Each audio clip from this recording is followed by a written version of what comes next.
এই জঘন্য গরমে হয়তো একটু ঠান্ডা ঠান্ডা দই খেলে ভালো লাগতো, তাই না? কিন্তু বাজারে দইয়ে যে ভেজাল, তাহলে উপায় কি? তাই বাসায় বানিয়ে ফেলুন এরকম দই, যেটি থাকবে সুস্বাদু এবং খাঁটি। তাই আপনাদের জন্য আমরা নিয়ে এসেছি এই অটোমেটিক ইয়োগার্ট মেকারটি, যেটি আপনারা আমাদের কাছে পেয়ে যাচ্ছেন দুটো সাইজে। একটা থাকবে 1.7 লিটার এবং আরেকটা থাকবে 1 লিটারের ভেতরে।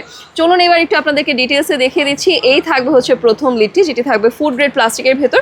সেকেন্ড লিডটি থাকবে সেম ভাবে এবং তার সাথে ভেতরে যে বডি থাকবে সেটি থাকবে স্টেইনলেস স্টিলের। এটি আপনারা কিন্তু দুটোতেই সেম জিনিসটাই পেয়ে যাচ্ছেন, জাস্ট হচ্ছে সাইজটা একটু ডিফারেন্ট হবে, ঠিক আছে? আপনারা দইয়ের ইনগ্রেডিয়েন্ট দেওয়ার পর কিছু ঘন্টায় এটাকে যদি প্লাগ ইন করে রাখেন, তাহলেই কিন্তু বাসায় তৈরি হয়ে যাবে দই, যেটি দিয়ে আপনারা তৈরি করে নিতে পারছেন লাচ্ছি অথবা যে কোনো দই দিয়ে আইটেম। তাই দেরি না করে এখনই অর্ডার করে ফেলুন। এই প্রোডাক্টটি আপনারা পেয়ে যাবেন দুটি কালারে, দুটো সাইজে পেয়ে যাবেন দুটো কালারে। একটা থাকবে পিঙ্ক কালার এবং আরেকটা থাকবে গ্রিন কালারের ভেতরে। অর্ডার করতে ইনবক্স করুন আমাদের ফেসবুক পেজে অথবা কল করুন স্ক্রিনে দেখানো নাম্বারে।